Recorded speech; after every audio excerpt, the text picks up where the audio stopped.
Cristais gigantes, manuscrito impossível e sol que apaga cidades inteiras. Há lugares e objetos que não pedem crença, pedem atenção. 3 histórias reais, cada uma com uma estranheza própria, capazes de mudar o jeito de olhar o mundo. Cristais que nascem no escuro. Em certos pontos do planeta, o subsolo guarda uma beleza que não foi feita para a pressa humana. No norte do México, numa área de mineração chamada Naica, o trabalho de abrir túneis atravessou uma camada de rocha e de repente surgiu um vão oco por trás do pó. A luz simples de capacetes iluminou uma cena que parecia deslocada do mundo de cima. Cristais claros, formados a partir de gesso, saíam do chão e das paredes em ângulos firmes, como vigas translúcidas. Alguns eram tão espessos que lembravam troncos. Outros tinham comprimento que fazia o olhar perder a noção de escala. Não havia brilho colorido de joia, havia uma transparência pesada, quase úmida, como se o mineral ainda carregasse memória de água quente. Quem entrou primeiro não encontrou um cenário feito para contemplação fácil. Encontrou um lugar que cobra do corpo só por existir. O espanto maior não vinha só do tamanho, vinha do modo de formação. Aquelas estruturas não nasceram por choque rápido nem por capricho. Água aquecida pela própria geologia circulou por fendas subterrâneas carregando minerais dissolvidos. Em algum período muito prolongado, a temperatura e a química ficaram perto de um equilíbrio raro. Esse equilíbrio permitiu que o mineral se acomodasse devagar, camada por camada, com poucas impurezas e poucas fraturas. É difícil imaginar crescimento tão lento sem cair em exagero. O ponto é simples. A natureza teve tempo, teve silêncio e teve constância. O resultado foi uma sala de cristais gigantes que parece obra de paciência sem dono. Só que o corpo humano não foi feito para permanecer ali. A câmara se comporta como uma estufa subterrânea. O calor pode chegar perto de 50 graus e a umidade encosta no limite. O ar pesa nos pulmões e o suor não encontra alívio. Sem proteção, alguém entra e em poucos minutos começa a perder a clareza, o pensamento engrossa, a fala falha e a mão treme. Por isso, as visitas científicas dependeram de roupas especiais, muitas vezes refrigeradas, além de sistemas de respiração que mantêm o ar utilizável por pouco tempo. O que parece milagre de vidro vira prova física de fragilidade humana. Há outro detalhe que torna essa curiosidade ainda mais dura. O acesso existe porque a mina bombeia a água para trabalhar. Quando esse bombeamento diminui, a água tende a retornar e preencher o vazio de onde nunca deveria ter saído. Assim, o salão de transparência volta a ficar escondido sob água morna. Os cristais permanecem, mas a superfície perde o contato. Fica a imagem de um lugar que cresceu em silêncio por tempo demais e que por um breve intervalo, foi visto por olhos apressados antes de se fechar de novo. Dentro da câmara, a luz se espalha de um jeito estranho. Em vez de refletir como espelho, ela atravessa e retorna suavizada, criando um brilho frio em cada aresta. O chão não é liso.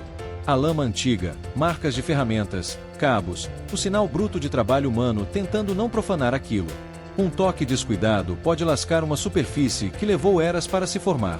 Um escorregão pode virar corte, porque as bordas, apesar de claras, são duras. Por isso quem entra anda devagar, mede cada passo, olha mais para o chão do que para o teto. O medo ali não é místico, é físico. O livro que ninguém consegue ler. Em uma sala de arquivos, entre caixas com etiquetas apagadas e papéis que já perderam a cor original, existe um tipo de objeto que parece desafiar a vontade humana de entender tudo. Um manuscrito antigo, conhecido como Voynich, circula há muito tempo como uma ferida aberta da curiosidade. Ele tem páginas de pergaminho, tinta firme e desenhos que lembram plantas, mapas, constelações e diagramas de um corpo humano visto por dentro. A escrita, porém, não se encaixa em língua conhecida. As letras repetem padrões com disciplina, como se fossem frase de verdade, mas ninguém consegue ler com certeza. Quando o livro é aberto, o primeiro impacto não é o mistério romântico, é a estranheza prática de algo claramente feito para comunicar e que ainda assim permanece fechado. Há ramos e flores que parecem botânica, mas não batem com espécies reais.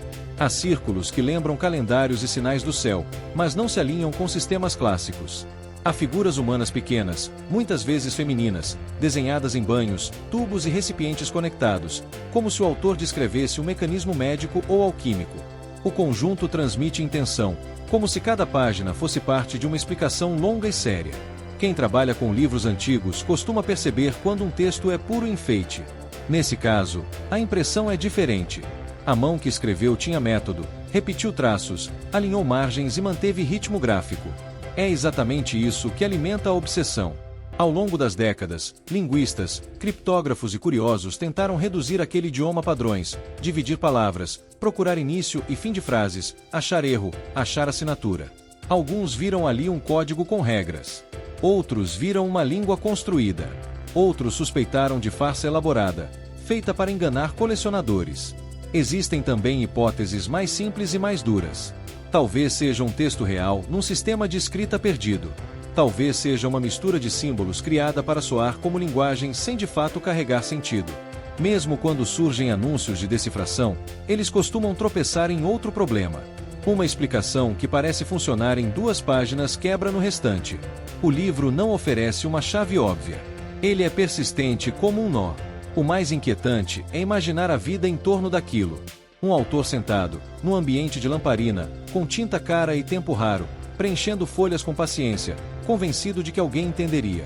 O livro atravessou mãos, vendas e mudanças de dono até parar em guarda cuidadosa, tratado como peça frágil e ao mesmo tempo como provocação. Na consulta, o manuseio é quase ritual de laboratório, luvas limpas, apoio macio, nada de pressa. Mesmo assim, o conteúdo continua mudo. A curiosidade aqui não é descobrir um segredo específico, é encarar a ideia de que um objeto pode ter sido feito para ser lido e ainda assim sobreviver séculos como se fosse um idioma de vidro, visível, bonito e inacessível. Há um cheiro leve de couro velho e poeira fina. O som do pergaminho virando lembra tecido seco. Cada página sugere uma resposta, mas a resposta nunca se fixa.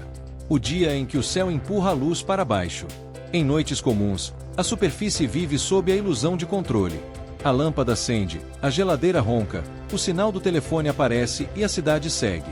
Acima disso, existe um campo invisível que protege o planeta e ao mesmo tempo pode se tornar um canal de pancadas vindas do Sol.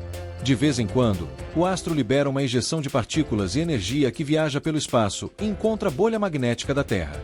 Quando a pancada é forte, a proteção vibra, dobra, mexe em correntes elétricas e joga efeitos para baixo.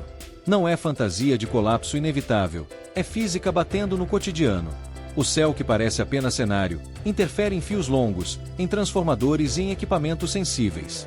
Há registros históricos de tempestades geomagnéticas no século XIX que fizeram sistemas de telégrafo falharem e, em alguns casos, soltarem faíscas.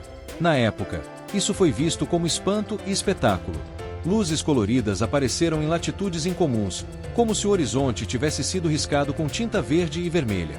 Hoje, o mesmo tipo de evento encontra uma rede muito mais densa. Linhas de transmissão atravessam países inteiros e carregam energia como sangue. Satélites sustentam navegação, comunicação e previsão do tempo. Quando o campo magnético oscila, correntes induzidas podem entrar em cabos e transformadores. O que era brilho no céu vira aquecimento silencioso em equipamento pesado. O perigo não é uma explosão cinematográfica. O perigo é a soma de pequenas agressões elétricas que forçam peças a trabalhar fora do limite, reduzindo vida útil, gerando falhas em cascata e criando blackouts difíceis de explicar para quem só vê a luz sumir. Em cenários mais severos, o impacto pode alcançar rádio, GPS e rotas aéreas, porque o espaço acima da atmosfera muda de humor e fica mais ruidoso. A curiosidade mais estranha é psicológica. O ser humano aprende a temer o que vê: tempestade com trovão, onda gigante, fogo alto. Aqui, o agente é quase invisível. Uma pessoa olha para o céu e enxerga estrelas. Não enxerga partículas, não enxerga linhas de campo, não enxerga a pressão magnética que abraça o planeta. Quando o espetáculo aparece, ele vem bonito, com auroras e cores que parecem pintura. Só que por trás do show existe uma lembrança dura. A infraestrutura moderna depende de estabilidade. E isto, às vezes, depende de um humor solar que não pede permissão. Essa é uma das poucas curiosidades em que a beleza e o risco caminham juntos, um brilho silencioso em cima e um teste de resistência aqui embaixo. Num pátio de subestação, o metal fica parado como uma escultura, mas trabalha por dentro. Bobinas esquentam, óleo se aquece, sensores acusam valores que sobem devagar. Em uma sala de controle, telas mostram linhas verdes que deveriam ficar retas. Quando o distúrbio cresce, a linha oscila e o operador não vê o sol, vê apenas números que mudam sem causa aparente. Em bairros distantes, o efeito aparece como coisa banal: relógios piscando, elevador travando, semáforo apagado e uma cidade que perde a voz por alguns minutos. Quando a energia retorna, quase ninguém liga o apagão ao céu. Ainda assim, a origem pode ter começado a milhões de quilômetros, num jato invisível que atravessou o espaço vazio,